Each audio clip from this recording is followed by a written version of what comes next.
देखिए, आपका मेंस के लिए क्वेश्चन लिखवाया जा रहा था और आपका 1, 2, 3, 4 क्वेश्चन लिखवाया गया 2 दिन में। फिर आपका प्रश्न बनाइए अगला भाई। अगला प्रश्न बनाइए। ये भी क्वेश्चन आपका आ चुका है। देखिए, उन परिस्थितियों का उल्लेख करिए। प्रश्न बनाइए। उन परिस्थितियों का उल्लेख करिए जिनमें कोई प्राइवेट व्यक्ति, प्रश्न है ये, उन परिस्थितियों का उल्लेख करिए जिनमें कोई प्राइवेट व्यक्ति किसी दूसरे व्यक्ति को जिनमें कोई प्राइवेट व्यक्ति किसी दूसरे व्यक्ति को वारंट के बिना गिरफ्तार कर सकता है। वारंट के बिना गिरफ्तार कर सकता है।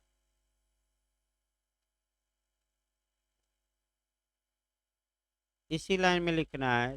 तथा गिरफ्तारी के बाद की प्रक्रिया बताइए।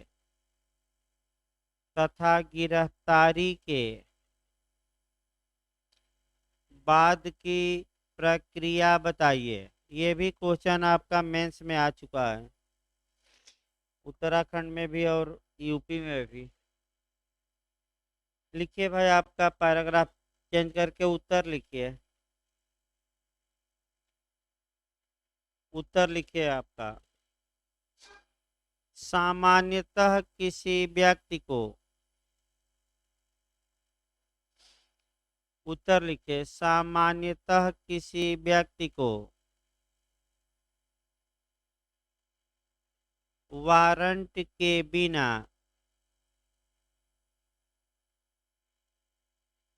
सामान्यतः किसी व्यक्ति को वारंट के बिना एवं मजिस्ट्रेट के आदेश के बिना एवं मजिस्ट्रेट के आदेश के बिना गिरफ्तार करने की शक्ति गिरफ्तार करने की शक्ति पुलिस अधिकारी को प्राप्त है। गिरफ्तार करने की शक्ति पुलिस अधिकारी को प्राप्त है, लेकिन यह विधि का पूर्ण नियम नहीं है। लेकिन यह विधि का पूर्ण नियम नहीं है। दंड प्रक्रिया संहिता दंड प्रक्रिया संहिता की धारा 43 में दंड प्रक्रिया संहिता की धारा 43 में इसका अपवाद दिया गया है।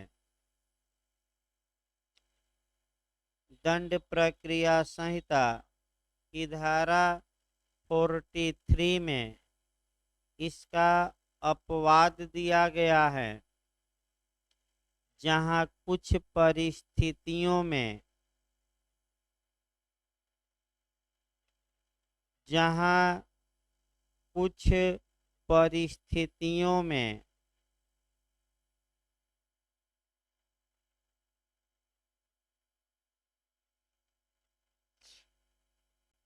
कोई प्राइवेट व्यक्ति भी जहां कुछ परिस्थितियों में कोई प्राइवेट व्यक्ति भी किसी दूसरे व्यक्ति को किसी दूसरे व्यक्ति को वारंट के बिना गिरफ्तार कर सकता है।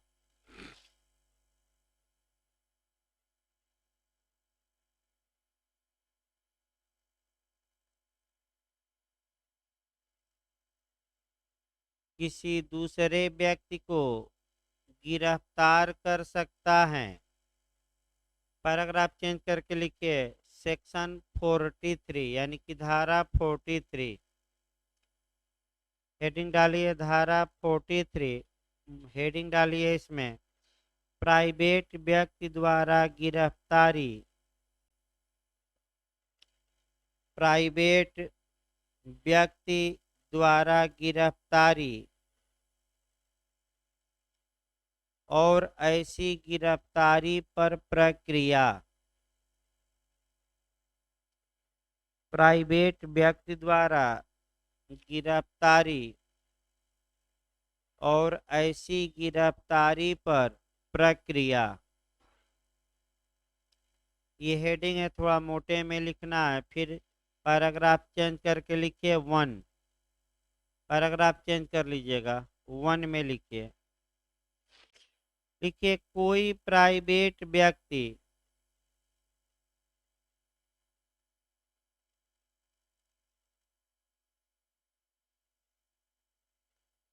कोई प्राइवेट व्यक्ति निम्न परिस्थितियों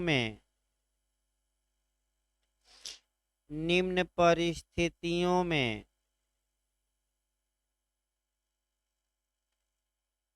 किसी व्यक्ति को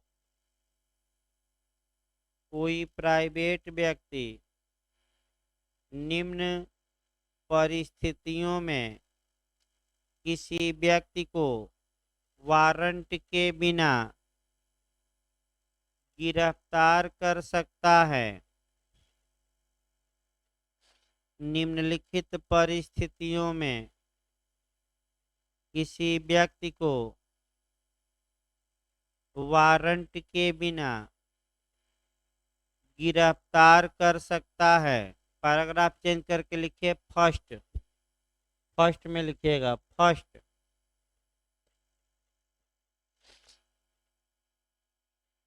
जब उसकी उपस्थिति में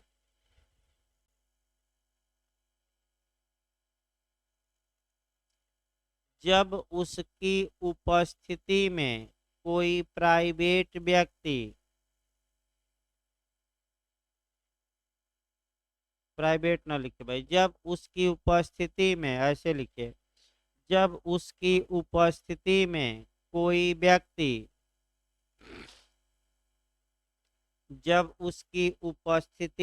कोई व्यक्ति अजमानती और संज्ञेय अपराध करता है।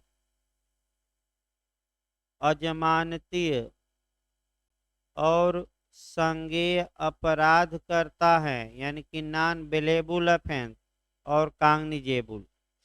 अजमानती और संज्ञेय अपराध करता है। कामा देकर सेकंड लिखिए, ये फर्स्ट में था, सेकंड लिखिए।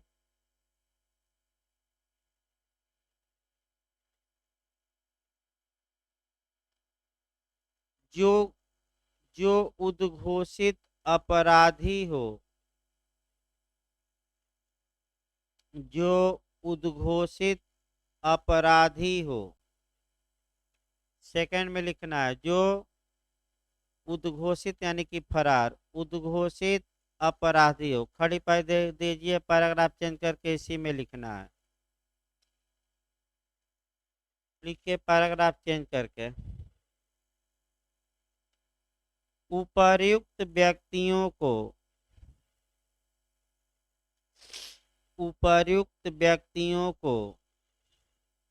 कोई प्राइवेट व्यक्ति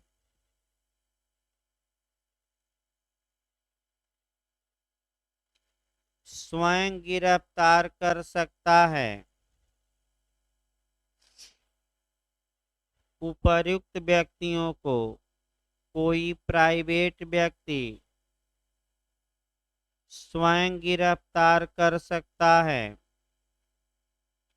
या किसी अन्य से गिरफ्तार करवा सकता है तथा किसी अन्य से गिरफ्तार करवा सकता है।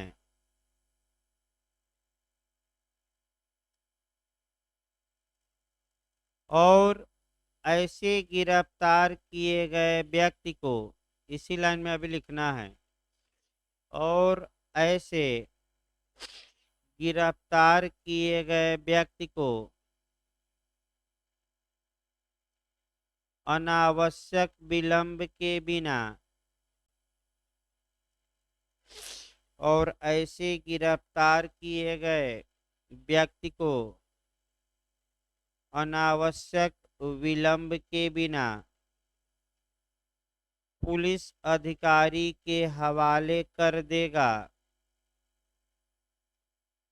पुलिस अधिकारी के हवाले कर देगा या करवा देगा। हवाले कर देगा या करवा देगा।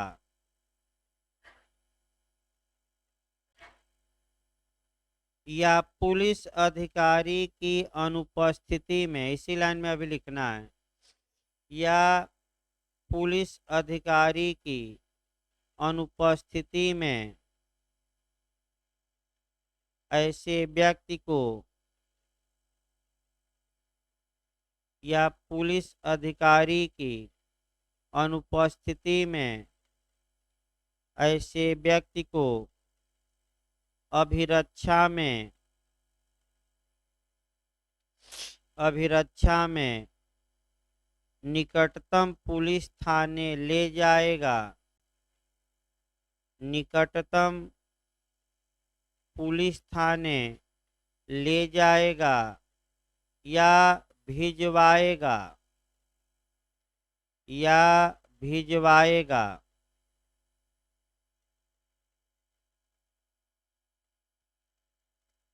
खड़ी पैर देकर पैराग्राफ चेंज करके दूसरा खंड लिखे। पहला खंड में लिखवाया गया, अब 2 डाल दीजिएगा। खंड 2 लिखिए भाई आपका। यदि यह विश्वास करने का कारण है कि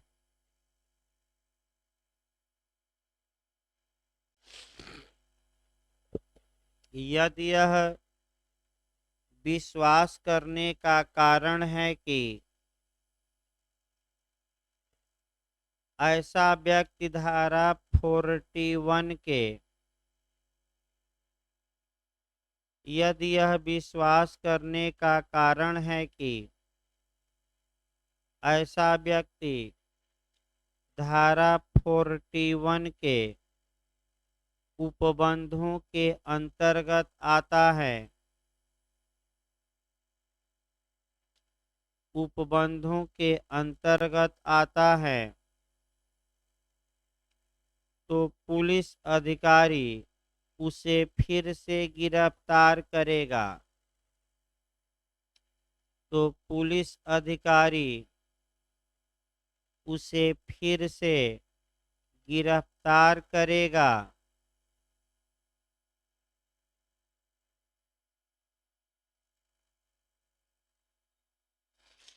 खंड 3 में लिखे, दूसरा खंड था, पैराग्राफ चेंज करके लिखे खंड 3। यदि यह विश्वास करने का कारण है कि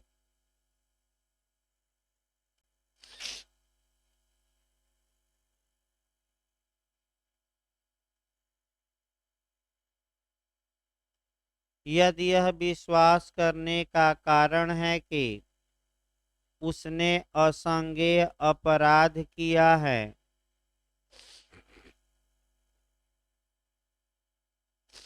कि उसने असंज्ञेय अपराध किया है, तब पुलिस अधिकारी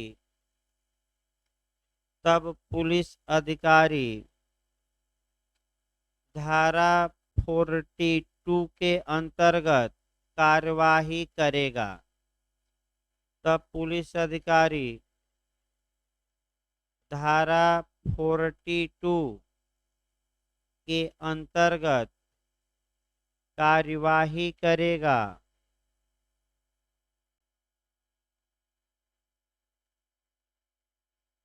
किंतु यदि, इसी लाइन में लिखना अभी, किंतु यदि विश्वास करने का पर्याप्त कारण नहीं है कि, किंतु यदि विश्वास करने का पर्याप्त कारण नहीं है कि उसने अपराध किया है, उसने अपराध किया है,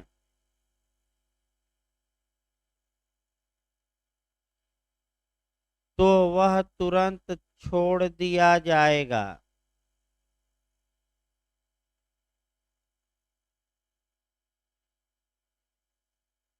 तो वह तुरंत छोड़ दिया जाएगा। विश्वास करने का, यह लगता है पुलिस को कि कोई अपराध नहीं किया है, गलती से गिरफ्तार हो गया, तो पुलिस क्या करेगी, छोड़ देगी। इस प्रकार ये भी आपका क्वेश्चन पूछा गया है। अगला प्रश्न बनाइए भाई जो पूछा गया है। गिरफ्तारी की प्रक्रिया का उल्लेख करिए।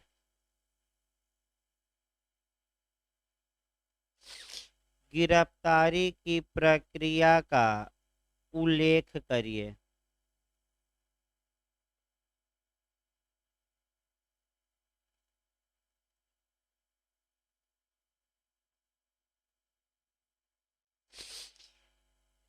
लिखिए उत्तर इसका।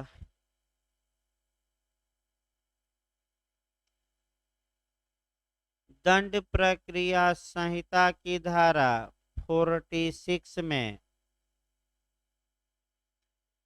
दंड प्रक्रिया संहिता की धारा 46 में गिरफ्तारी की प्रक्रिया, गिरफ्तारी की प्रक्रिया का उल्लेख किया गया है, जो निम्नलिखित है। गिरफ्तारी की प्रक्रिया का उल्लेख किया गया है जो निम्नलिखित है। पैराग्राफ चेंज करके 1 लिखिए, खंड 1 में लिखिएगा भाई। गिरफ्तारी करने में पुलिस अधिकारी या अन्य व्यक्ति, 1 में लिखिएगा।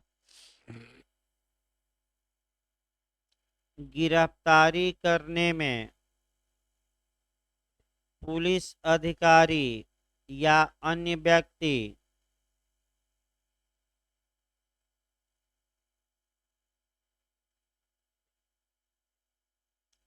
कामा दीजिए, जो गिरफ्तारी कर रहा है,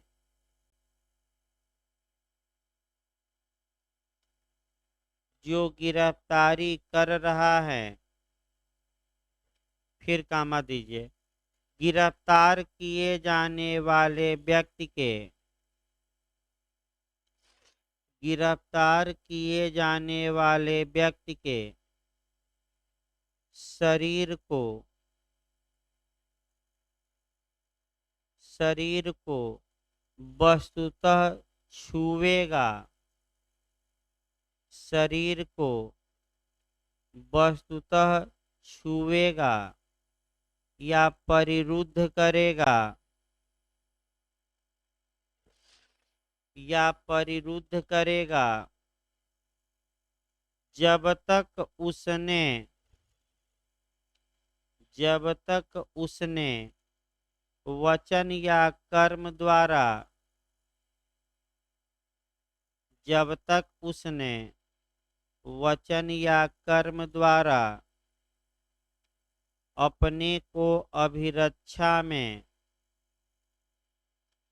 जब तक उसने वचन या कर्म द्वारा अपने को अभिरक्षा में समर्पित न कर दिया हो, अपने को अभिरक्षा में समर्पित न कर दिया हो। खड़ी पाई देकर पैराग्राफ चेंज करके लिखिए। परंतु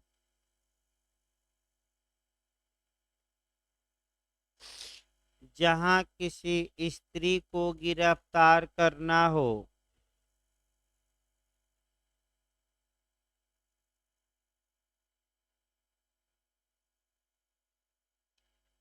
परंतु जहां किसी स्त्री को गिरफ्तार करना हो, मौखिक सूचना दे देने पर, ओरल मौखिक सूचना दे देने पर यह माना जाएगा कि मौखिक सूचना दे देने पर यह माना जाएगा कि उस महिला ने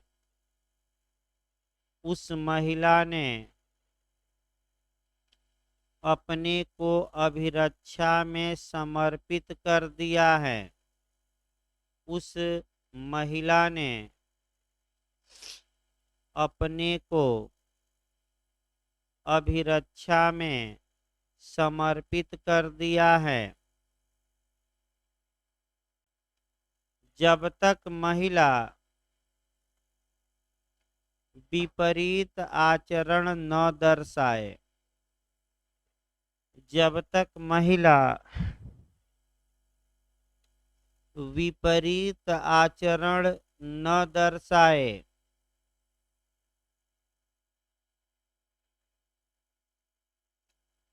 इसी लाइन में खड़ी पाठ देकर लिखिएगा। महिला की गिरफ्तारी महिला पुलिस अधिकारी द्वारा ही की जाएगी।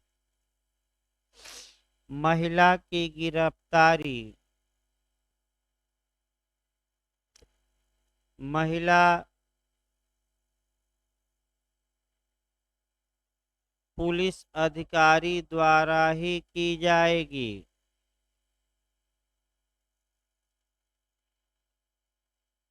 यदि पुरुष पुलिस अधिकारी, इसी लाइन में लिखिएगा, यदि पुरुष पुलिस अधिकारी महिला को गिरफ्तार करता है,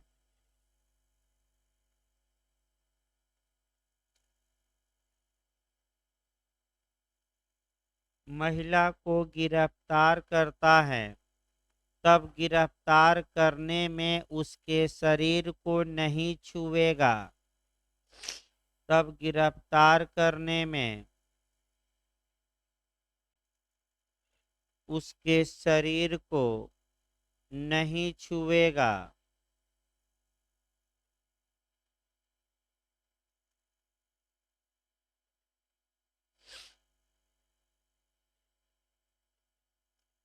पैराग्राफ चेंज करके लिखिए खंड 2। खड़ी पाई दे दीजिए, खंड 2 लिखिए। यदि ऐसा व्यक्ति अपने गिरफ्तार किए जाने के, खंड 2 में लिखिएगा, यदि ऐसा व्यक्ति अपने गिरफ्तार किए जाने के प्रयास का, यदि ऐसा व्यक्ति अपने गिरफ्तार किए जाने के प्रयास का बलात् प्रतिरोध करता है, यानी कि बलपूर्वक विरोध करता है, बलात् प्रतिरोध करता है,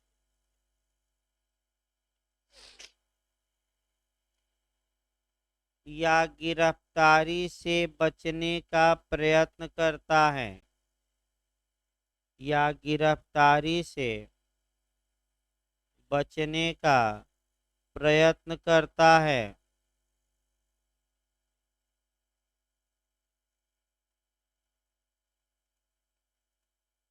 तो ऐसा पुलिस अधिकारी तो ऐसा पुलिस अधिकारी या अन्य व्यक्ति गिरफ्तारी करने के लिए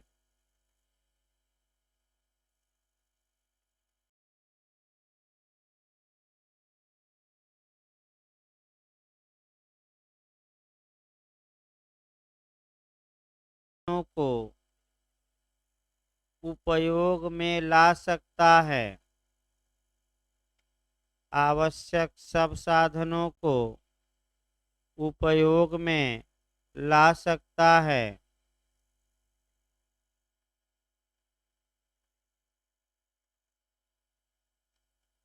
खंड 3 लिखिए, पैराग्राफ चेंज करिए, खंड 3।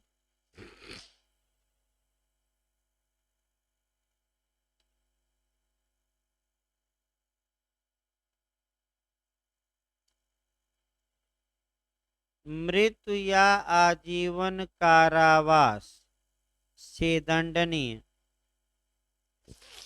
खंड 3 में लिखेगा मृत्यु या आजीवन कारावास से दंडनीय अपराधों से भिन्न मामलों में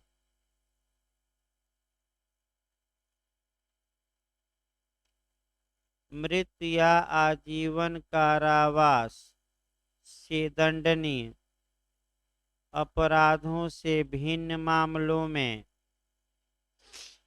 गिरफ्तारी करने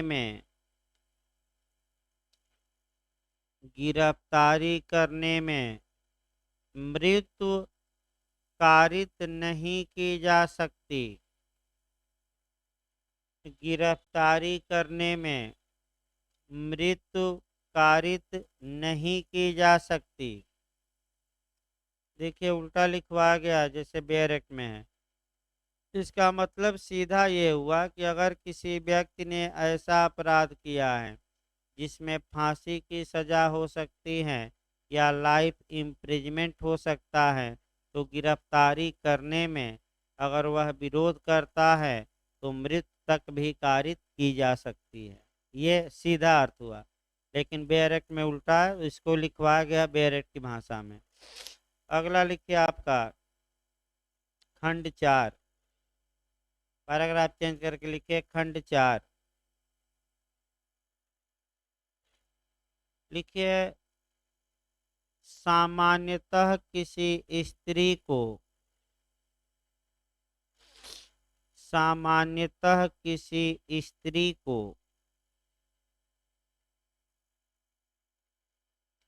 सूर्यास्त के पश्चात एवं सूर्योदय के पूर्व सामान्यतः किसी स्त्री को सूर्यास्त के पश्चात एवं सूर्योदय के पूर्व गिरफ्तार नहीं किया जा सकता। गिरफ्तार नहीं किया जा सकता जब तक कि असाधारण परिस्थिति विद्यमान न हो। जब तक कि असाधारण माने विकट, असाधारण परिस्थिति विद्यमान न हो।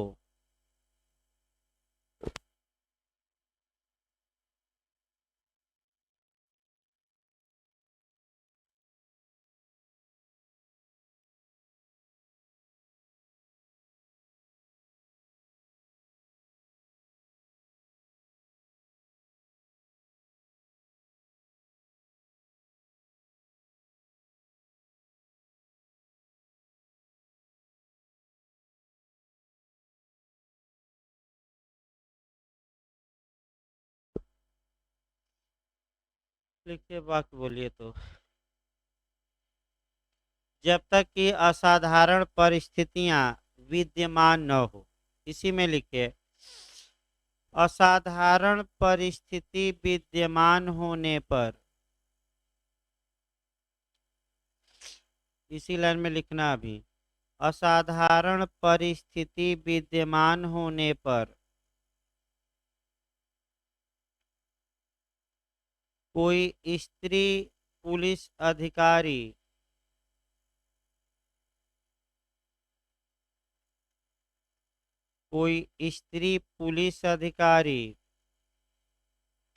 लिखित में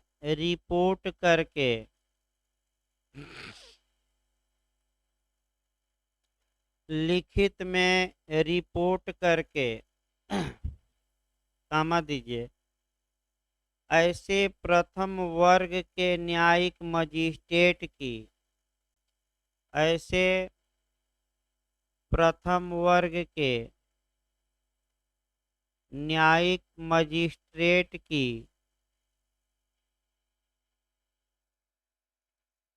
पूर्व अनुज्ञा प्राप्त करेगी। पूर्व अनुज्ञा प्राप्त करेगी, कामा दीजिए, जिसकी स्थानीय अधिकारिता के भीतर पूर्व अनुज्ञा प्राप्त करेगी, फिर कामा देना है, जिसकी स्थानीय अधिकारिता के भीतर अपराध किया गया है, जिसकी स्थानीय अधिकारिता के भीतर अपराध किया गया है या गिरफ्तारी की जानी है। अधिकारिता के भीतर अपराध किया गया है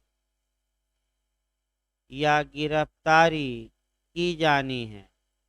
लेकिन भाई स्त्री को गिरफ्तार भले रात में किया जाए फर्स्ट क्लास जुडिशियल मजिस्ट्रेट से अनुज्ञा लेकर, लेकिन पुरुष नहीं करेगा, कौन करेगी?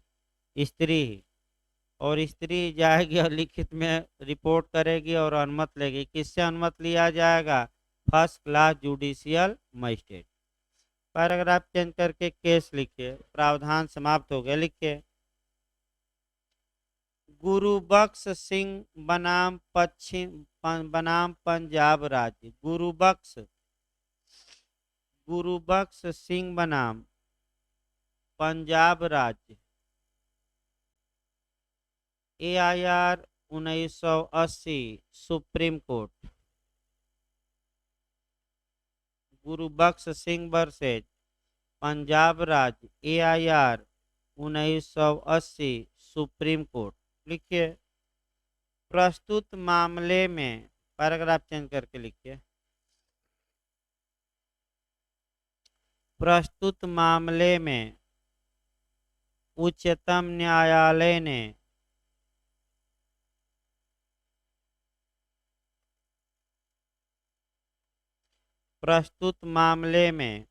उच्चतम न्यायालय ने यह संप्रेषित किया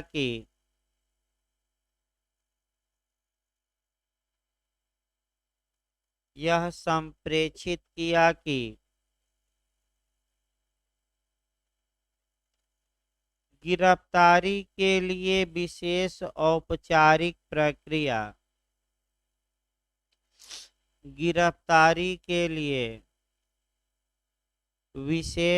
औपचारिक प्रक्रिया आवश्यक नहीं है।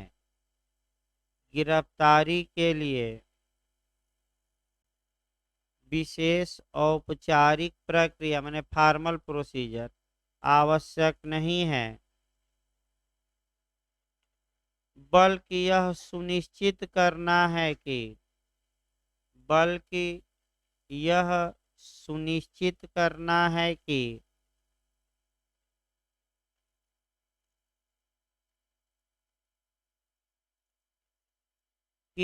गिरफ्तार किया जाने वाला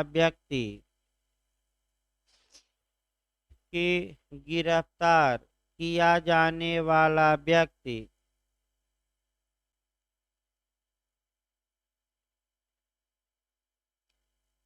सच्चे मन से स्वयं को स्वयं को गिरफ्तार करने वाले पुलिस अधिकारी सच्चे मन से स्वयं को गिरफ्तार करने वाले पुलिस अधिकारी या अन्य व्यक्ति के समक्ष गिरफ्तार करने वाले पुलिस अधिकारी या अन्य व्यक्ति के समक्ष समर्पित कर दे।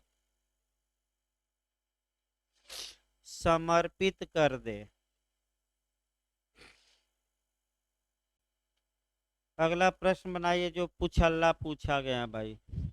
आपका उत्तराखंड और यूपी में 4-4, 5-5 क्वेश्चन आते हैं, वैसे पूछा गया है। अगला लिखिए आपका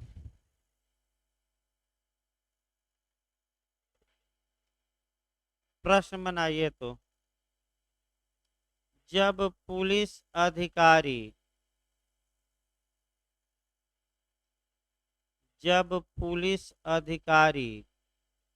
अपने अधीनस्थ को, प्रश्न है ये, जब पुलिस अधिकारी अपने अधीनस्थ को वारंट के बिना गिरफ्तारी के लिए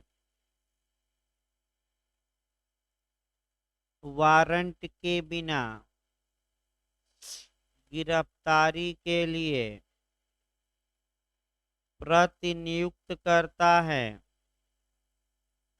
वारंट के बिना गिरफ्तारी के लिए प्रतिनियुक्त करता है, तब प्रक्रिया बताइए।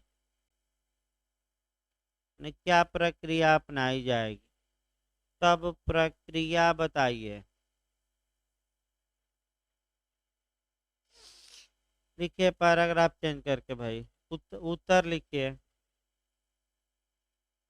लिखिए दंड प्रक्रिया संहिता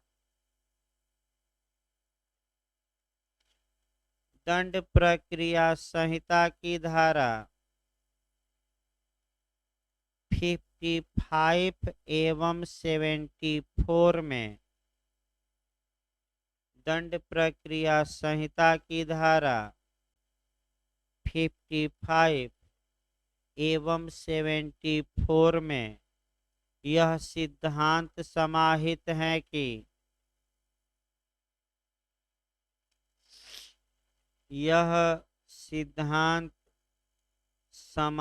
है कि जो प्राधिकारी किसी कार्य को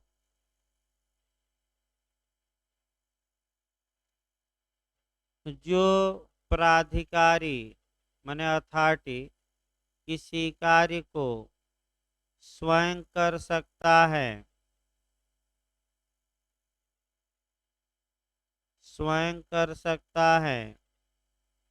वह उस कार्य को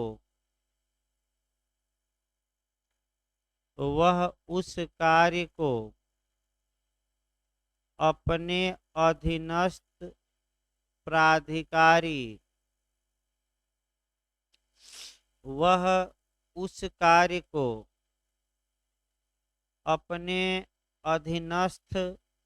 अधिकारी से करा सकता है।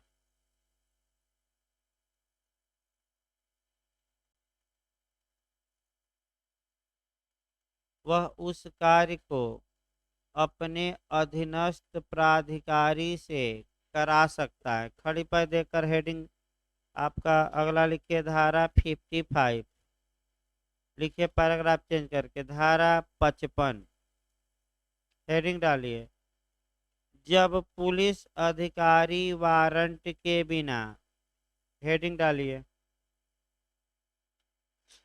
जब पुलिस अधिकारी वारंट के बिना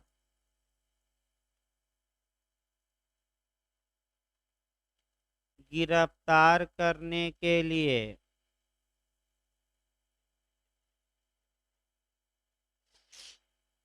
गिरफ्तार करने के लिए अपने अधीनस्थ को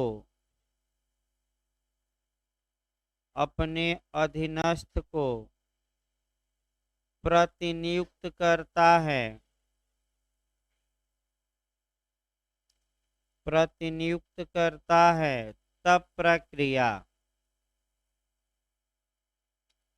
तब प्रक्रिया ये हेडिंग है।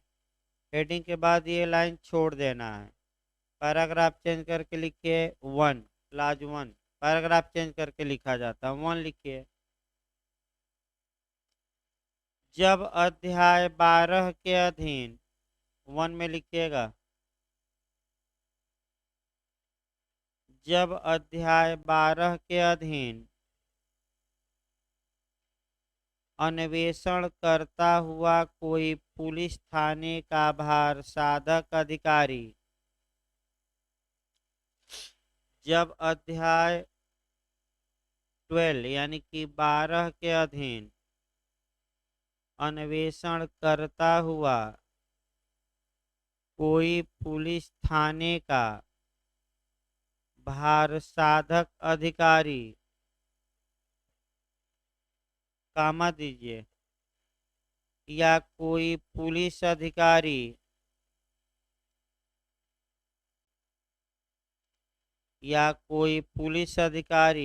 फिर कामा दीजिए अपने अधीनस्थ किसी अधिकारी से या कोई पुलिस अधिकारी कामा देना है अपने अधीनस्थ किसी अधिकारी से किसी ऐसे व्यक्ति को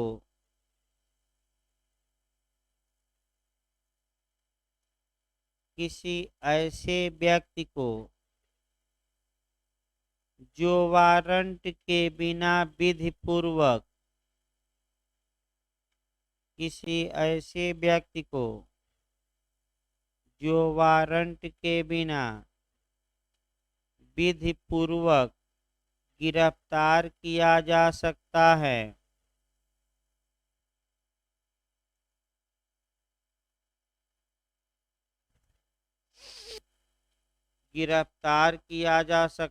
कामा दीजिए वारंट के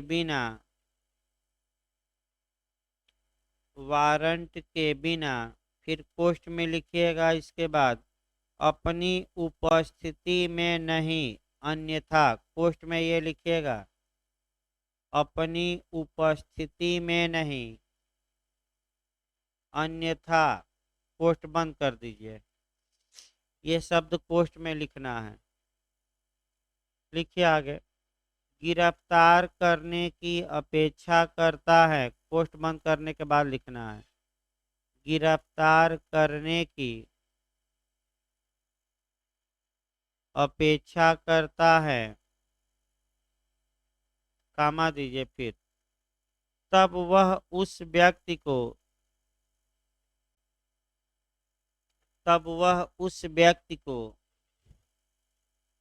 जिसे गिरफ्तार किया जाना है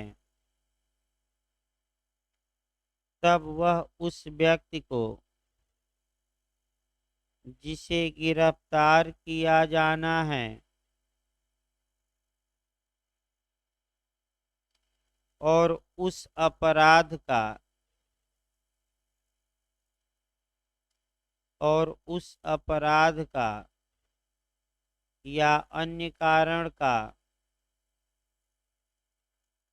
या अन्य कारण का कामा दीजिए जिसके लिए गिरफ्तारी की जानी है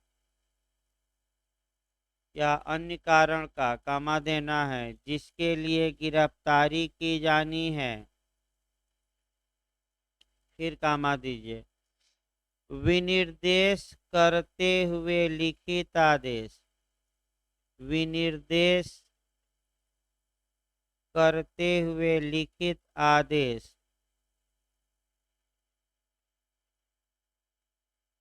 उस अधिकारी को परिदत्त करेगा उस अधिकारी को परिदत्त करेगा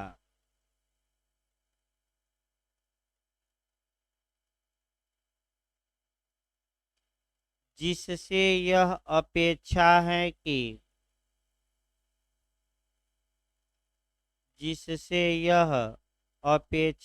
कि वह गिरफ्तारी करे जिससे यह अपेक्षा है कि वह गिरफ्तारी करे और इस प्रकार अपेक्षित अधिकारी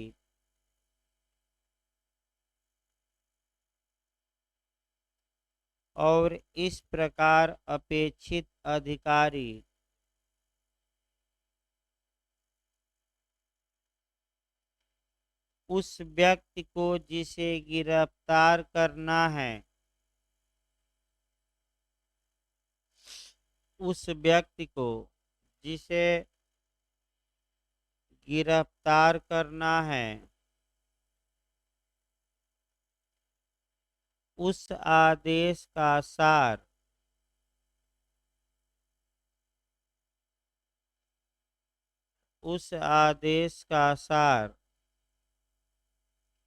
गिरफ्तारी करने के पूर्व सूचित करेगा उस अपराध का सार गिरफ्तारी करने के पूर्व सूचित करेगा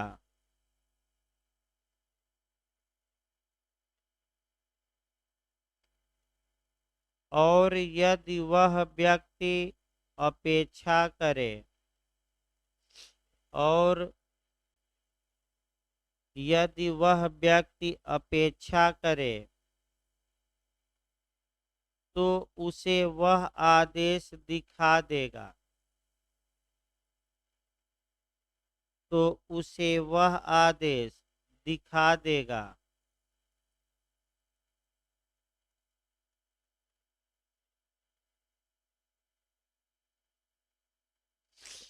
मैंने आपका नियुक्त किया जाता है तो क्या होगा। काफी उलझाऊ शब्द है भाई, ये सही बात है। इसका सार ही लिखिएगा। बेयरेट की भाषा इतना उसी में मार कामा दे दे के दसों कामा दे दे के इतना उलझा दिया है कि आपका मैंने क्वेश्चन आएगा पूछल और उसी में देखिए 10 लाइन ही लिखना है, लेकिन खूब उलझाया हुआ है। सीधे 2-4 लाइन लिख देते, लड़का इतना कहाँ से उलझाऊ पढ़ेगा। तो इस प्रकार आपका जो मेंस में इधर आता है, एक क्वेश्चन अभी फ्रेमिंग करना है मेंस का, जो आपका बना है कि न्यायिक अधिकारियों को गिरफ्तारी से क्या प्रोटेक्शन दिया गया है। ये फ्रेमिंग हो जाएगा तो लिखवा जाएगा, यानी कि अभी फ्रेम नहीं कर पाया है आदमी, इसको अगली बार में लिखवाया जाएगा 2-3 बाद। अब देखिए आपका 60A तक पढ़ा दिया गया था सीआरपीसी। अब अगला चैप्टर की आज भूमिका बांध देते हैं, तो कल से सेक्शन वाइज चला जाए। ध्यान से देखिए, हमें अब आपका चैप्टर जो शुरू करना है सीआरपीसी का, चैप्टर 6 शुरू करना है और 6 की आपकी भूमिका देखिए। आपका अध्याय 6 में है हाजिर होने को विवश करने के लिए आदेशिकाएं। अर्थात इसका मतलब ये हुआ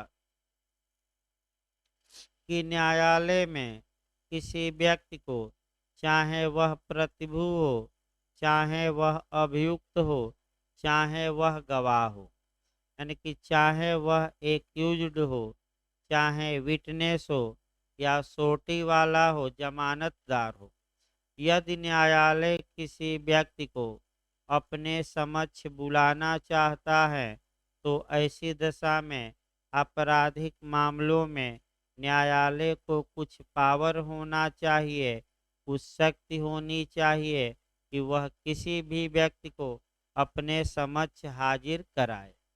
इसके लिए सब जगह शक्ति दी जाती है, तो शक्ति का उल्लेख आपका संविधान से शुरू करना है। उच्चतम न्यायालय को भी ये संविधान पावर देता है कि वह भारत के किसी भी व्यक्ति को अपने समक्ष एपियर करा सकता है, हाजिर करा सकता है। ये सुप्रीम कोर्ट से हम शुरू कर रहे हैं। सुप्रीम कोर्ट को भी पावर है और वह पावर दिया गया है अनुच्छेद 142 में। संविधान के अनुच्छेद 142 में स्पष्ट लिखा गया है कि उच्चतम न्यायालय किसी भी व्यक्ति को भारत के राज्य क्षेत्र के अपने समक्ष क्या करा सकता है, एपियर, उपसंजात यानी कि हाजिर, उपस्थित। तो आप पहला तो संविधान का अनुच्छेद देखिएगा 142। अब आइए सिविल मामलों में। अगर सिविल मामलों में सिविल न्यायालय किसी को बुलाना चाहते हैं तो उनके पास भी पावर दिया गया है। एक पावर आपका सेक्शन 30 सीपीसी में है, यानी कि सीपीसी की धारा 30 में दिया गया है, 30 में दिया गया है कि ऐसी दशा में सिविल न्यायालय चाहे गवाह हो, वादी हो, प्रतिवादी हो, बुला सकते हैं। कौन सी धारा, सीपीसी की 30। इसके बाद प्रतिवादी को बुलाना है तो सेक्शन 27 सीपीसी, 28 आपका 29, ये 3 धाराएं हैं जहां की विपक्षी के नाम, प्रतिवादी के नाम सिविल मामलों में समन जारी होता है, अर्थात बुलावा पत्र, अर्थात कॉल लेटर, बुलावा पत्र। सिविल मामलों में भी पावर है कोर्ट को। और क्रिमिनल में अब आ जाइए। आपराधिक मामलों में भी आपका पावर है कि आपराधिक न्यायालय किसी भी व्यक्ति को अपने समक्ष हाजिर करा सकें। ये जो क्वेश्चन है, ये कंसेप्चुअल क्वेश्चन आपका पूछा गया था आपका बिहार में ही। देखिए ध्यान से भाई, क्वेश्चन ये बना था कि सामान्यतः अभियुक्त के खिलाफ जो भी जांच या विचारण होगा वह तभी होगा जब अभियुक्त न्यायालय में हाजिर हो, यानी कि पीठ पीछे कोई साक्ष्य नहीं लिया जाएगा, तभी लिया जाएगा जब एक्यूज कोर्ट में क्या हो, एपियर, हाजिर हो। ये जो सिद्धांत मैं बता रहा हूँ ये सेक्शन आपका 273 में है, यानी कि सीआरपीसी की धारा 273। अब समस्या ये आई कि भाई इसके अपवाद है वो तो बाद में चलेंगे। यानी कि इसका मतलब ये हुआ कि अभियुक्त के पीठ पीछे साक्ष्य नहीं लिया जाएगा। जब साक्ष्य लिया जाएगा तो अभियुक्त कोर्ट में क्या रहे, सामने हाजिर। ये सिद्धांत आपका प्राकृतिक न्याय का है और आडी अल्ट्रम पर्टम, यानी कि दूसरे पक्षकार को भी क्या करो, सुनो। 273 याद रखना है धारा। इसके बाद आइए, आखिर आपराधिक मामलों में न्यायालय बुलाना ही चाहता है किसी को तो न्यायालय के पास क्या विकल्प है, तो न्यायालय के पास 4 विकल्प हैं। एक तो न्यायालय समन जारी कर सकता है, तो समन के बारे में डिटेल में पढ़ना है। दूसरा, गिरफ्तारी का वारंट जारी कर सकता है, उसके बारे में इस चैप्टर में पढ़ना है। तीसरा आपका प्रोक्लेमेशन, यानी कि उद्घोषणा कर सकता है। और चौथा आपका आपका उस ऐसे अभियुक्त की या व्यक्ति की संपत्ति को पूर्क कर सकता है। यानी कि कुल मिलाकर एक तो समन जारी किया, दूसरा वारंट और तीसरा आपका उद्घोषणा और कुर्की कहिए एक ही में है। तो ये उपाय है जिसके तहत आपराधिक न्यायालय किसी व्यक्ति को अपने समक्ष क्या कराते हैं, हाजिर। तो हल्का हल्का भाई सबके बारे में समझिए। ये जो चैप्टर है अध्याय 6 में है, सेक्शन 61 से लेकर 90 तक में है। याद रखिए कहाँ से कहाँ तक, 61 से लेकर 90 तक में अब चारों के बारे में थोड़ा थोड़ा समझना है। समन का मतलब होता है कॉल लेटर या बुलावा पत्र। तो समन न्यायालय किसी अभियुक्त को हाजिर कराने के लिए उसके नाम समन जारी कर सकता है। तो आपका किस मैटर में करेगा? समन मामलों में। यानी कि सामान्यतः समन किस मामले में इशू होता है? तो समन मामलों में। समन मामलों की परिभाषा सीआरपीसी की धारा 2W में दी गई है। ऐसा मामला जो अपराध से संबंधित हो और जो वारंट मामला न हो। तो जब तक वारंट मामला हम नहीं जानेंगे, समन मामला भी नहीं आएगा। तो वारंट सामान्यतः गिरफ्तारी का वारंट किस मैटर में? वारंट मैटर में। तो वारंट मैटर कौन होगा?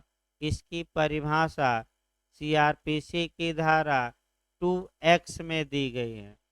ऐसा अपराध जिसमें सजा मृत्युदंड हो या आजीवन कारावास हो या 2 वर्ष से अधिक के कारावास से दंडनीय हो, ऐसे मामले वारंट मामले। और इसके बाहर आ जाइए, ऐसे अपराध जिसमें सजा 2 साल या 2 साल से कम हो या केवल फाइन या जुर्माना हो, ऐसे मामले क्या होंगे? समन। तो याद करिए, 2 साल से ऊपर दंड वाले मामले किस में आएंगे? वारंट। और 2 साल और उससे नीचे सजा वाले मामले समन। तो सामान्यतः समन मामलों में क्या जारी होगा? समन। और वारंट मामलों में सामान्यतः क्या जारी होगा? गिरफ्तारी का वारंट। अभी सामान्य समझिए, अभी डिटेल में नहीं, पहले दिमाग में बैठाया जाता है 2-2 लाइन, उसके बाद चलेगा। देखिए, समन सीधे उस व्यक्ति के नाम जारी होता है जिसे न्यायालय बुलाना चाहता है। समन का मतलब कि प्रेम से बुलाया गया, और जब प्रेम से कोई व्यक्ति नहीं आया तो न्यायालय के पास उपाय है कि वह गिरफ्तारी का वारंट जारी करे।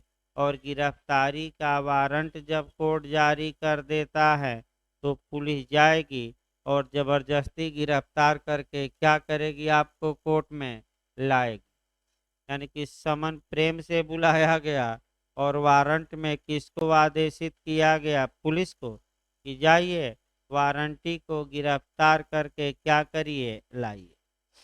वारंट 2 प्रकार का होता है।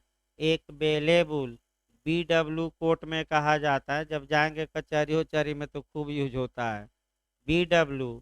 और एक NBW। BW का मतलब आपका बेलेबुल वारंट, जमानती वारंट। और NBW का मतलब नॉन बेलेबुल वारंट, यानी कि गैर जमानती या अजमानती। अब क्वेश्चन इंटरव्यू में भी पूछा जाता है कि कब पुलिस वारंट पर छोड़ सकती है। तो बेलेबुल वारंट आपका सीआरपीसी की धारा 71 में है, 71 में। एक बार भूमिका समझिए। पुलिस के नाम गिरफ्तारी का वारंट तो जारी किया गया, लेकिन वारंट में ही मजिस्ट्रेट ने लिखा कि अगर यह व्यक्ति गिरफ्तार हो और जमानतदार दे दे थाने पर ही और स्वयं ही बंद पत्र भेज दे, तो थाने से इसे क्या किया जाए? छोड़ दिया जाए। वारंट रहता है लेकिन निर्देश रहता है कि वहीं से क्या किया जाए। तो पुलिस कब वारंट पर गिरफ्तार करने के बाद छोड़ सकती है? जब कौन सा वारंट हो? BW के NB? B BW। और किसमें नहीं छोड़ सकती? NBW। पकड़ कर कहाँ लाएगी? कोर्ट में। अब कोर्ट छोड़े या जेल भेजे उससे मतलब नहीं, वो आगे। तो वारंट कैसे जारी होगा? कौन जारी करेगा? कितने समय तक जारी मने रहेगा? संज्ञेय मामलों में कि असंज्ञेय की किसमें जारी होगा? ये डिटेल में पढ़ना है। आगे चलिए, तीसरा आपका वारंट जारी हो गया गिरफ्तारी का, और जिस व्यक्ति के नाम जारी हुआ है वह व्यक्ति फरार हो गया, यानी कि छुप गया कहीं जाकर। तो न्यायालय के पास अब क्या उपाय है? पुलिस तो वारंट पर खोज रही है, मिल नहीं रहा है। तो एक और उपाय है कोर्ट के पास कि इस पर प्रेशर डाला जाए। ऐसे व्यक्ति पर कैसे प्रेशर डाला जाए? इसकी जो प्रॉपर्टी है, चाहे चल हो या अचल हो, इसको जब्त किया जाए। और जब प्रॉपर्टी जब्त कर ली जाएगी तो इस पर प्रेशर पड़ेगा कि ये कोर्ट में क्या हो जाए, हाजिर। तो तीसरा क्या उपाय है वारंट के बाद? उद्घोषणा और कुर्की। और उसके बाद कोई उपाय नहीं है। मैं बता दूं, वो बाबा जी का वो बुलडोजर अलग बात है कि इनकाउंटर कर दो, कोई उपाय ही नहीं है तो उससे हमें मतलब नहीं है भाई, उससे हमें मतलब नहीं है। लेकिन कानूनन इसके बाद कोई उपाय नहीं।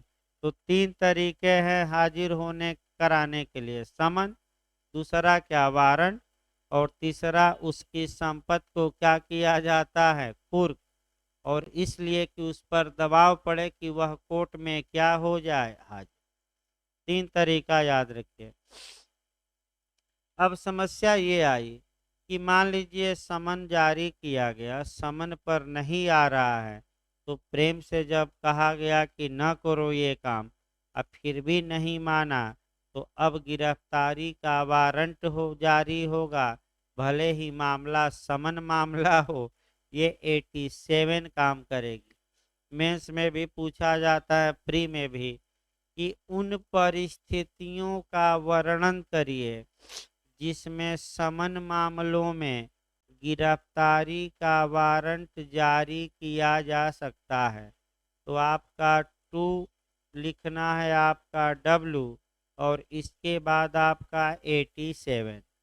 इस समन के बदले या समन के अतिरिक्त क्या जारी किया जाना, अरेस्ट वारंट। अगला जो लास्ट पॉइंट है भूमिका में, उसके बाद हम पढ़ाएंगे 273 से उठाएंगे भाई कल आपका लेक्चर में। एक सामान्य बातें दिमाग में बैठाई जा रही हैं नए लोगों के कि ऐसा ही होगा आगे धाराओं में। वो टेक्निकल क्वेश्चन तो कल से बताया जाएगा। एक क्वेश्चन एमपी में ज्यादा पूछा जाता है कि निम्नलिखित में से कौन दंडनीय नहीं है। अब आइए देखिए, समन जारी किया गया और समन लेने से व्यक्ति इनकार कर दिया, पहला।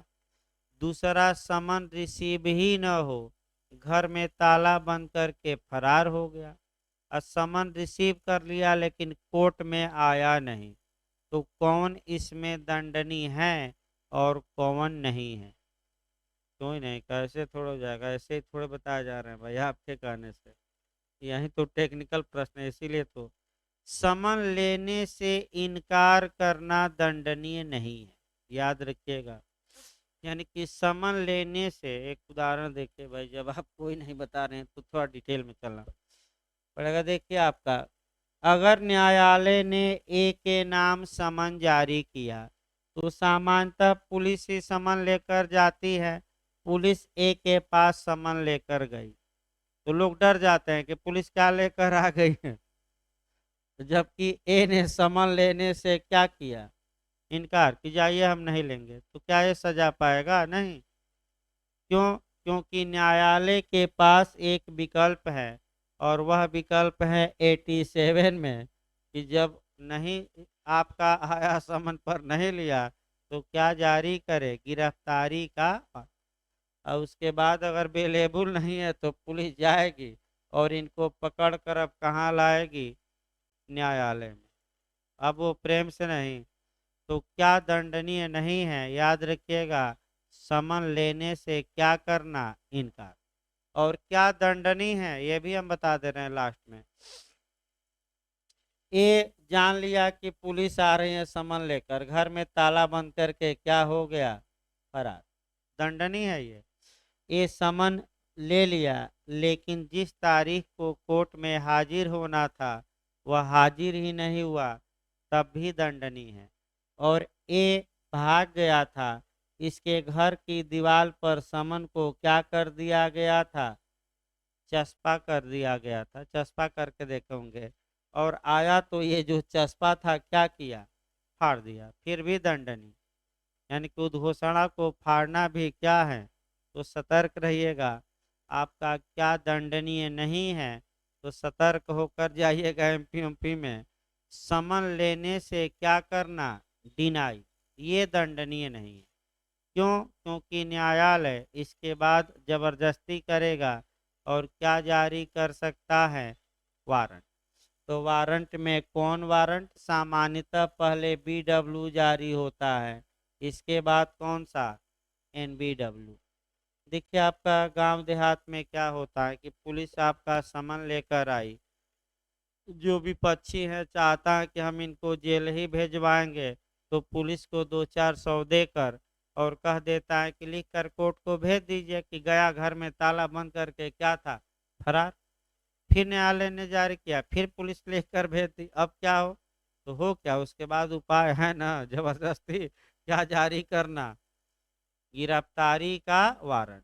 अगर बीडब्ल्यू नहीं है, एनबीडब्ल्यू है, तब तो पुलिस गिरफ्तार करके कहाँ ले जाएगी, कोर्ट में। तो गिरफ्तार करके चले गए, मामला समन मामला था।